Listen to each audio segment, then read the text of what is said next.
यीशु मसीह की जय। यीशु मसीह सबसे अच्छे हैं, सबसे बेहतर हैं, सबसे उत्तम हैं, और वो जो अपने बच्चों को देना चाहते हैं वो भी सबसे बेहतर, सबसे उत्तम, सबसे बढ़िया, नंबर 1, चॉइस नंबर 1। जी हाँ, आज का टाइटल भी यही है कि प्रभु हमको बेस्ट देना चाहते हैं। जो बातें अच्छी हैं, जो बातें सच्ची हैं, जो बातें सीधी हैं, उनकी बात करें।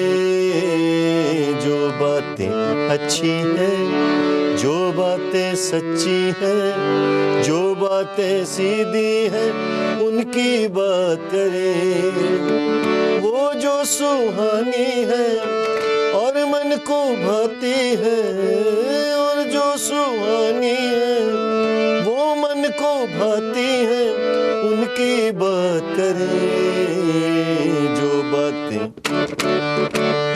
जो बातें सच्ची हैं, जो बातें अच्छी हैं, जो बातें सीधी हैं, उनकी बात करें।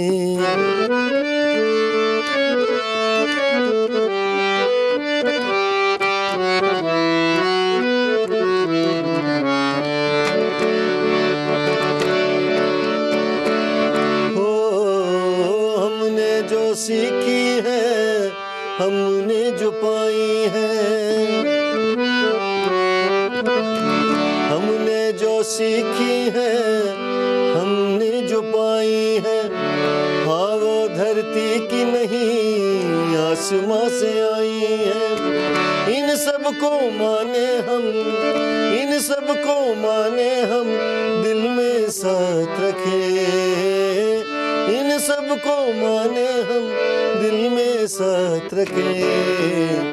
जो बातें सच्ची हैं, जो बातें अच्छी हैं, जो बातें सीधी हैं, उनकी बात करें।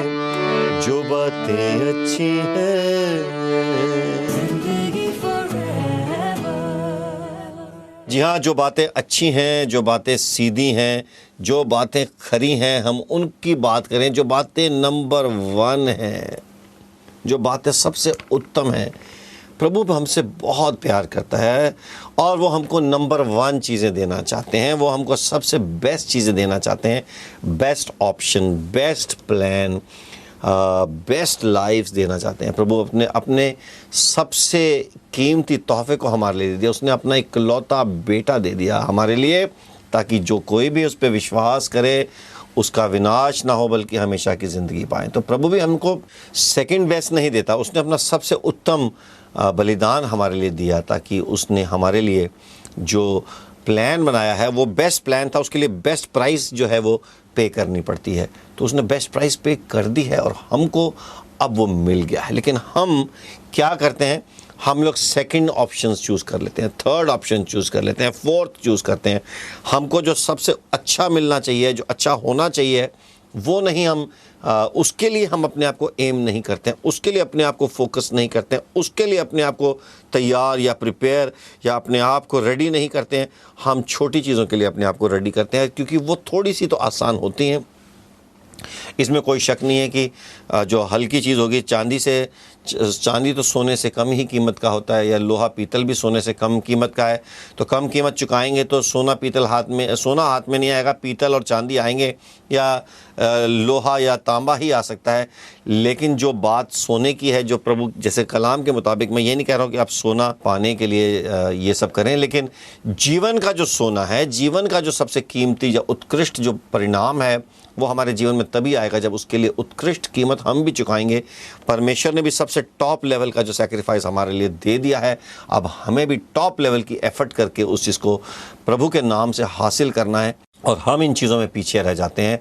हम इन चीज़ों को अपने जीवन में जो है इम्पोर्टेंस नहीं देते हैं, क्योंकि वाकई में जब भी कोई चीज़ सबसे अच्छी हमको लेनी होगी तो उसके लिए सबसे अच्छा एफर्ट भी हमको करना पड़ता है। और ये बाइबल में सिखाया। कुछ लोग जो ऐसी सीख भी देते हैं कि आपको कुछ भी पाने के लिए अब मेहनत नहीं करना पड़ेगा, तो ये गलत सीख है, ये गलत वो है, लोगों का जो एक धारणा उनकी गलत है। क्योंकि चॉइस हमेशा हमारे पास प्रभु ने रखी है कि हम क्या चूज़ करें और किस तरफ हम अग्रसर हों, कैसी मंजिल को हम तय करें, और या उसके बताए हुए मार्गों पे हम चलते हैं या नहीं चलते हैं। मैं अगर आपको अपने बाइबल अगर ज़्यादा नहीं पढ़ी है, सबसे पहले तो ये बाइबल आप ज़रूर पढ़ा करें। ये नंबर 1 किताब है, हर तरह से नंबर 1 किताब है। बाइबल जो है परमेश्वर का वचन है, प्रभु का ये ज़िंदा वचन है, ये उसका कलाम है, उसके मुंह से निकली हुई बातें हैं, उसके अपने अल्फाज हैं ये, जिन अल्फाजों को अगर हम सुनते हैं और उनको अपने जीवन में ढाल लेते हैं तो हम उस चट्टान के ऊपर अपना घर बनाते हैं, जिस चट्टान के ऊपर कोई भी दुनिया की मुसीबत कभी भी विजय नहीं पा सकती। और हम जो हैं हर बात पे विजय पा लेते हैं, क्योंकि हमने परमेश्वर को इस कलाम को सुना और अपने जीवन को उसके ऊपर आधारित किया है। तो ये बात एक ज़रूरी आपको सुनना है और जान लेना है कि बाइबल जो है वो ज़रूर पढ़नी है हमको। बाइबल जो है परमेश्वर का वचन है। आज प्रभु हमसे बाइबल के द्वारा बहुत बातें करता है, वो हमसे और भी तरह से बातें करता है, लेकिन जो कहते हैं first option, first choice is the written word of God. ये भी ए ऑप्शन है, ऑप्शन ए जिसको हम कह सकते हैं कि जो बेस्ट ऑप्शन जो है। आज अगर आपको तजुर्बा नहीं है या आप कुछ भी इस तरीके से आप प्रभु की जानना चाहते हैं कि यीशु क्या बातें करता है, तो बाइबल से आप उसको जान सकते हैं।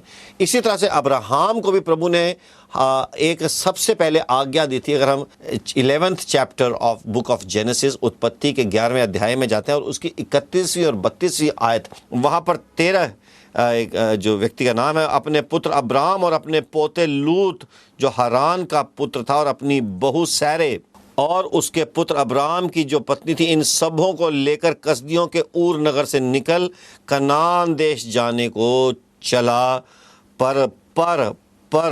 परंतु लेकिन हरान नामक देश में पहुंचकर वहीं रहने लगा। अभी क्या था, उसको पहुंच के कहीं जाना था, लेकिन पहले ही उसने जो ऊर देश छोड़ा और कसदियों की जगह छोड़ी और दुनियावी जो थी बातें वो छोड़ी और उस देश की तरफ चल पड़े। कनान यानी हमेशा उसका जो तर्जुमा या उसकी जो पैरेलल जो है वो हमेशा प्रॉमिस लैंड के साथ किया जाता है।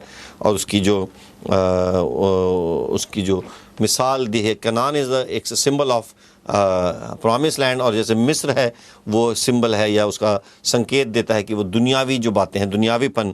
तो ये यहाँ से निकल के जो है कनान देश के लिए चला, लेकिन हरान में यानी बीच में एक हैरानी की बात है कि हरान में रुक गए और वहाँ पर उन्होंने रुक के ये वहीं रहने लगे, जबकि इनको आगे जाना चाहिए था।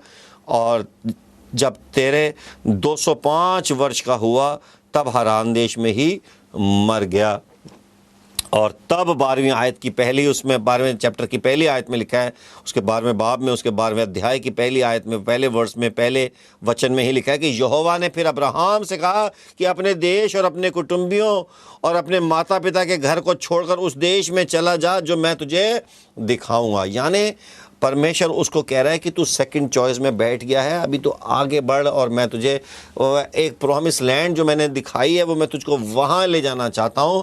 ये हरान, देखिए कनान की बात जो है वो पहले भी आई है। ये नहीं कि खुदा ने पहले ये नहीं कहा कि तू जाके कनान में हरान में रुक जाना, उसने कहा कनान जाना, लेकिन ये लोग वहीं पर रुक गए और वहीं पर उन्होंने अपना जो डेरा डाल लिया, जबकि इनको जाना था। लेकिन फिर गॉड ने, इंग्लिश बाइबल में तो साफ लिखा है, God had said to Abraham, कि खुदा ने अब्राहम से कहा था, यानी कि तुमको जहाँ जाना चाहिए तुम वहाँ जाओ और मैं तुझसे बड़ी जाति बनाऊंगा, मैं तुझे आशीष दूंगा, आशीष का मूल बनाऊंगा, और जो तुझे आशीष का जो आशीर्वाद है उन्हें मैं आशीष दूंगा, जो तुझे कोसे मैं उनको शाप दूंगा, और भूमंडल के सारे कुल तेरे द्वारा आशीष पाएंगे।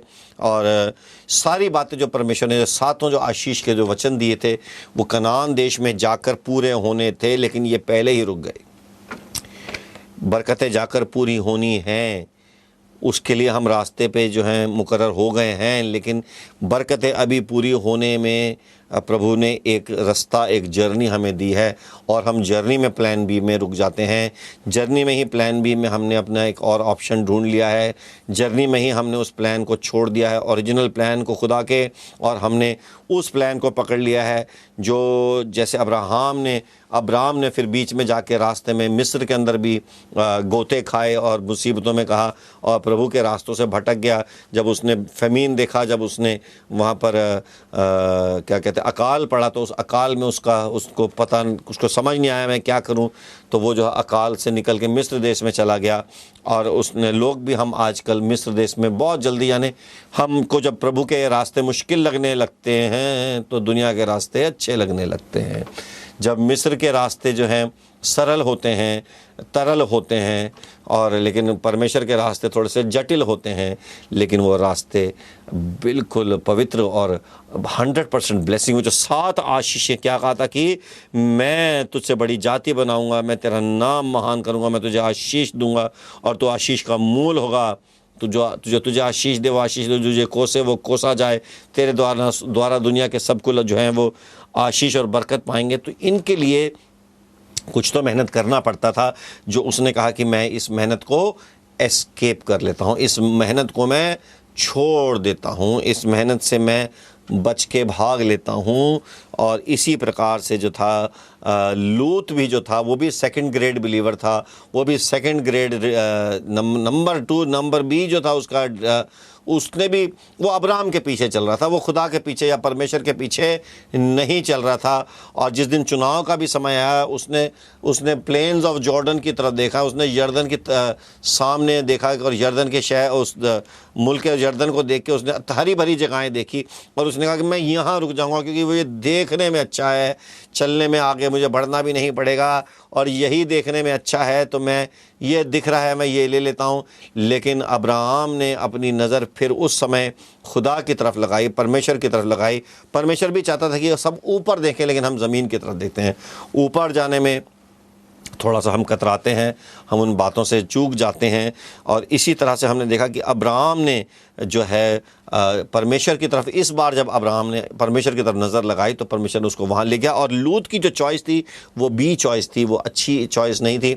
और आप देखें कि लूत, कभी कभी हम बी चॉइस जब लेते हैं तो हमें लगता है हमने बिल्कुल करेक्ट डिसीजन लिया है, लेकिन लूत को बाद में ज़रूरत पड़ी अब्राहम की कि आके मुझे बचाए और आके मुझे उन मुसीबतों से निकाले, क्योंकि वो फंस चुका था, वो वहाँ पर जाके तकलीफ़ों में अटक गया था, जो उसने कभी ख्वाब व ख्याल में भी नहीं सोचा होगा। उसने सोचा होगा कि ये तो बड़ी खूबसूरत मैंने प्लान बना ली है और ये जो मैंने चुन लिया है ये बहुत अच्छा है, लेकिन उसने कभी इस ख्याल में भी नहीं सोचा कि अमालेकी लोग जो हैं उसके ऊपर जाकर कब्ज़ा कर लेंगे। और इसी तरह से हमारा प्लान बी होता है, वो ख़तरे से खाली नहीं होता है। ख़तरे से खाली सिर्फ प्लान ए है, ख़तरे से खाली सिर्फ खुदा का प्लान है। और परमेश्वर के जो ना फरमान हैं वो ना प्लान में जाते हैं, वो नो वाले प्लान में जाते हैं और यस वाले प्लान में नहीं जाते हैं। तो इस तरह से मूसा को भी आप देखें कि मूसा को भी खुदा ने प्लान ए दिया था कि तुम जाओ और मेरी आवाज़ बनो और मेरे माउथ पीस बन के तुम जाकर फ़िरौन के साथ तुम कलाम करो, उसको बात करो और बोलो कि इज़राइलियों को छोड़ और इनको तो दुआ के लिए, इबादत के लिए तो रिलीज़ कर दे, ये मेरे लोग हैं।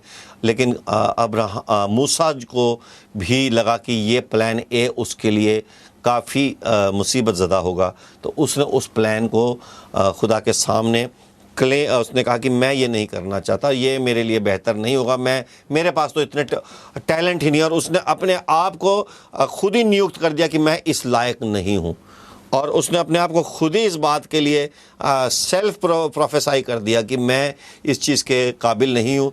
तो फिर वही चीज़ उसके लिए उसकी खुद की नबूवत ठहरी कि वो उसके काबिल नहीं रहा।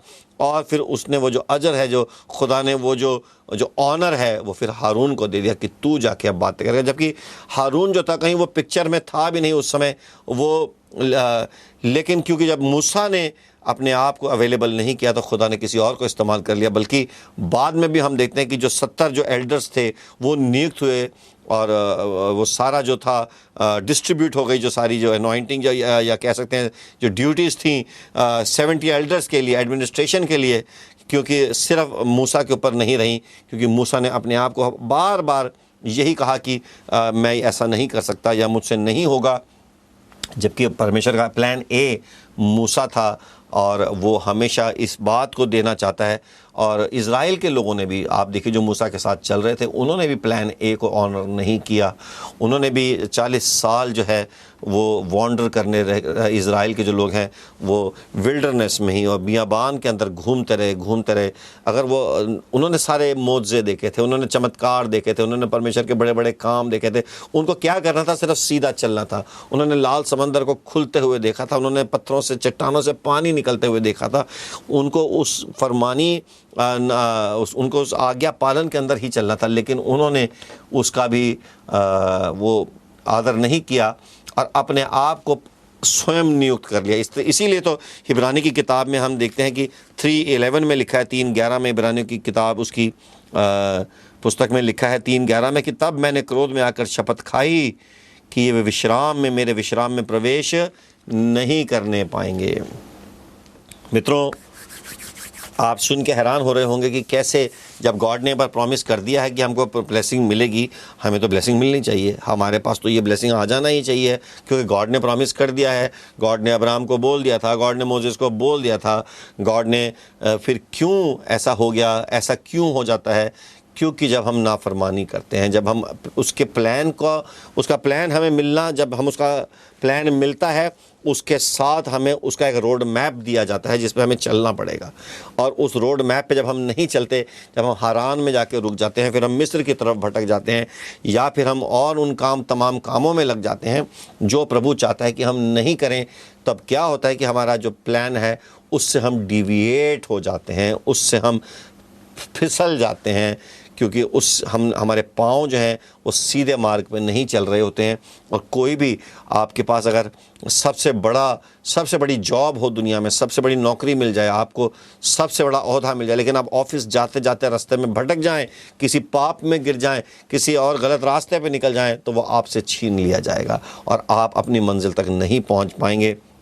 और आप कहें कि मैं तो ये नहीं कर सकता या नहीं कर सकती, क्योंकि इसके लिए मैं तैयार नहीं हूँ। ये सिर्फ एक कह सकते हैं कि हम अपने आप को उन बातों से बचाना, उस क्षण भर के क्लेश से अपने आप को बचाना और उस अनंत काल के जलाल को लूज़ कर देना, उस अनंत काल के उस वायदे को लूज़ कर देना, उसको छोड़ देना।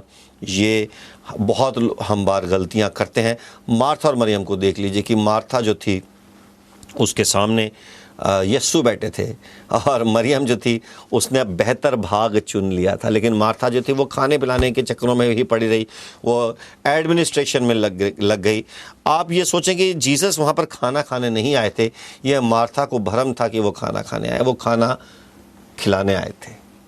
सामरी स्त्री से वो पानी पीने नहीं आए थे, उसको पानी पिलाने आए थे। उन्होंने उससे ये भी कहा कि जो जिससे तू बात कर रही है, तू उसको जानती नहीं है कि वो तुझे पानी पिलाएगा। मेरे बेटे, वो जीवन का जल तुम्हारे अंदर से जारी कर देगा। लेकिन उस स्त्री को लग रहा था कि वो पानी पिलाएगी, बल्कि उस स्त्री ने तो उसको झट से उसको समझ लिया और उसने जाके बाकी उन प्यासों को भी बुला लिया और अपने गांव में ढिंडोरा पीट दिया कि देखो मुझे कौन मिल गया है। जब उसने उससे बात की तो उसको पता चला कि वो जिससे बात कर रही है वो खुदा का इकलौता बेटा, वो इज़राइल का उद्धार करता है और दुनिया का उद्धार करता है। और उसने उससे कहा कि मुझे मुक्ति दे, या बल्कि उसने उससे मुक्ति पाली और यीशु ने उसको आज़ाद करके उसको जीवन का जल पिलाया। मित्रों, यही होता है। हम भी मार्था बन जाते हैं और हम भी मरियम वाला भाग छोड़ के छोटा वाला भाग पकड़ लेते हैं, क्योंकि वो आसान लगता है। हमें कहीं ना कहीं वो जस्टिफाई हम करते हैं। हम कहीं ना कहीं, जैसे कि हमने देखा कि अब्राहम, हम हारान को जस्टिफाई करेंगे, हम मिस्र को जस्टिफाई करेंगे, और लूत ने वो हरी भरी वादियों को जस्टिफाई किया होगा अपने मन में कि यही बेहतर जगह है। इज़राइल के लोगों ने भी सोचा होगा कि तू हमें कहाँ ले आया है। देखिए, उन्होंने कहा कि तो हम तो इतनी मुसीबत में तूने हमें डाल दिया। ये तो खुदा के साथ रिलेशनशिप तो ये निभाया ही नहीं जा सकता है। तूने हमें किस रिलेशनशिप में फंसा दिया है।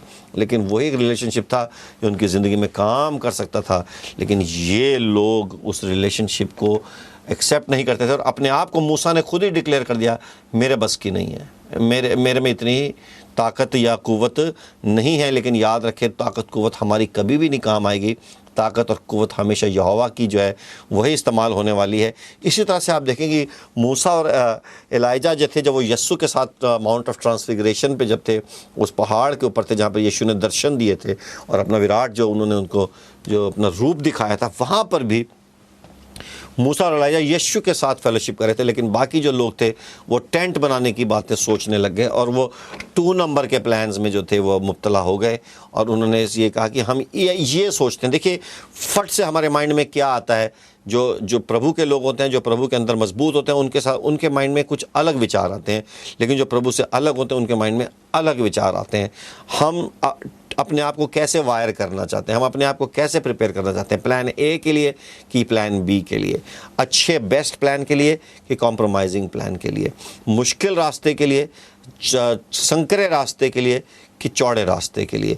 हमने अपने लिए कौन सा रास्ता चुना है। आज आप भी तो कोई निर्णय ले रहे होंगे, शायद वो संकरा ना हो, चौड़ा हो, शायद वो आसान हो, लेकिन हो सकता है मुश्किल आपके लिए बेहतर हो। शायद आप कॉम्प्रोमाइज़ को ही तसल्ली, आपको इस समय कॉम्प्रोमाइज़ बहुत अच्छा लग रहा हो कि आजकल देखिए गाड़ियाँ भी ऐसी बनती हैं जिनमें आप दोनों तरफ हाथ लगा के बैठ जाएं और आराम से आप जो है उसमें बैठ सकते हैं। उसमें क्रूज़ कंट्रोल भी है, उसमें आप आराम से सो सकते हैं, एसी चलाएं, म्यूज़िक लगाएं, वीडियो लगा के बैठ जाएं और फिर एक्सीडेंट भी हो जाते हैं और अलर्ट नहीं रहते। तो हमारी जीवन जो है, हम भी आराम चाहते हैं कि हमें जो भी हमको मिले वो उसमें तकलीफ़ ना हो हमें, लेकिन ऐसा होने से कुछ कॉम्प्रोमाइज़ जो है हमारे जीवन में आ जाते हैं और उसकी वजह से हम फर्स्ट जो चीज़ें हैं नहीं पा सकते हैं। लेकिन आज मैं आपको इस कार्यक्रम के ज़रिए बताना चाहता हूँ कि प्रभु आपको बेस्ट देना चाहते हैं, सबसे बेहतर देना चाहते हैं।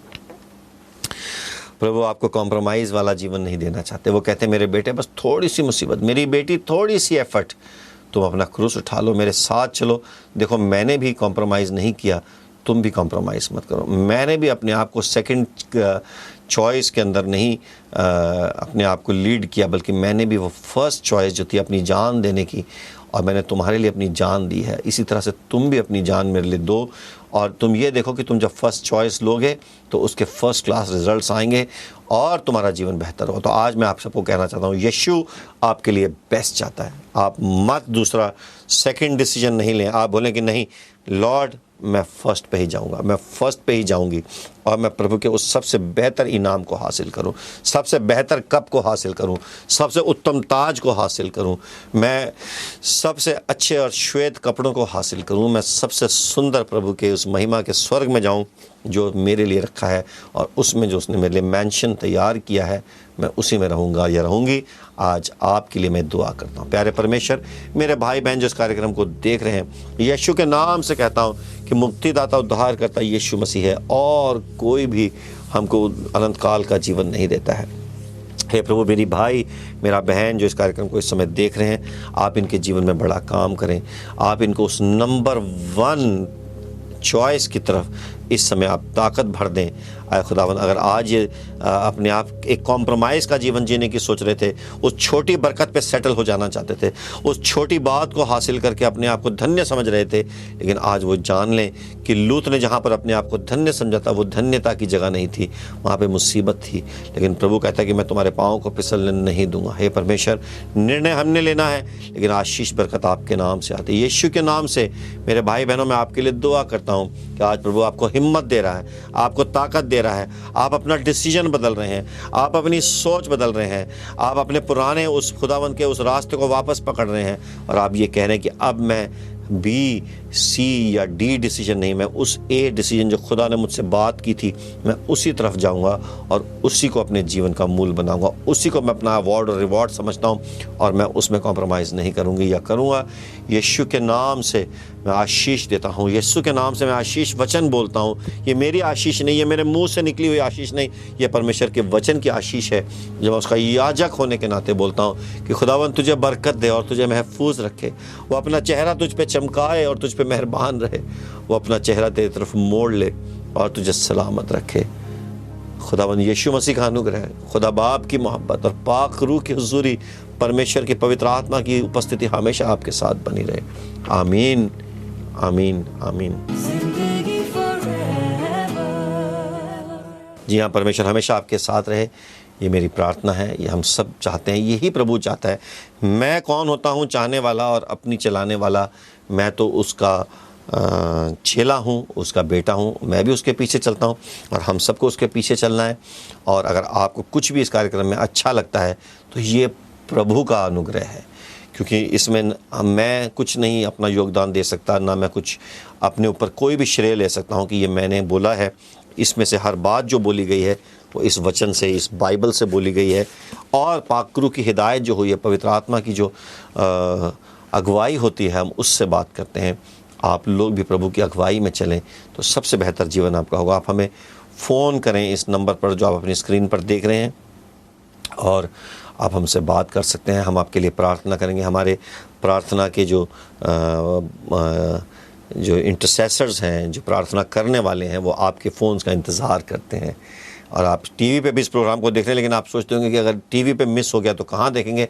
फिर आप ये प्रोग्राम यूट्यूब पर भी देख सकते हैं, क्योंकि ये अब जब तक आप देख रहे हैं तो ये अपलोड भी हो चुका होगा और आप इसको यूट्यूब पर भी देख सकते हैं। हमारे चैनल ट्रिनिटी साउंड्स 53 आप स्क्रीन पर देखें, इसको आप सब्सक्राइब करें। अगर आप यूट्यूब पर जाते हैं, आप अनिल कांत भी टाइप करें तो ये आपके सामने आ जाएगा, या रीना कांत, श्रेया कांत, अनिल कांत मिनिस्ट्रीज़ लिखें तो अलग अलग तरह से ये खुल जाते हैं। या हमारे किसी एक गीत का नाम भी डाल दें, ये मेरी रूह खुदा की प्यासी है, इबादत करो, तो आपके सामने ये आ जाएगा और आप हमारे साथ जुड़ें। आप हमारे सत्संग में आ सकते हैं, जो हर संडे मुंबई में होता है, पुणे में होता है, और जगह जगह पर, हम उल्लासनगर पर भी जाके सत्संग करते हैं, दिल्ली, नागपुर, जगह जगह पर ये खुदावंद काम कर रहा है। आप हमारे साथ हिस्सेदार बन सकते हैं। आप अपने कीमती बीज हमको दे सकते हैं, बो सकते हैं। हमें मत देना, प्रभु को दें आप। और आप अगर बीज नहीं भी बोएंगे तो भी ये प्रोग्राम्स फ्री में आप देख सकते हैं। लेकिन अगर आपको प्रभु अगुवाई करता है तो आप ज़रूर इसमें हमारे साथ योगदान करें, ताकि हम इस खुशखबरी को फैला सकें। बाकी यीशु जो है वो हर ज़रूरत को पूरा करने वाला है, आपकी भी और हमारी भी। अगर हमको ये मौका मिले तो हम क्यों छोड़ें? तो आया इसी बात के साथ यीशु का नाम लेते हुए धन्यवाद करते हैं उस प्यारे परमेश्वर का, जिसने हमारे लिए बनाया है प्लान ए, और हम प्लान ए को, उस बेस्ट प्लान को अपने जीवन में लाएंगे। God bless.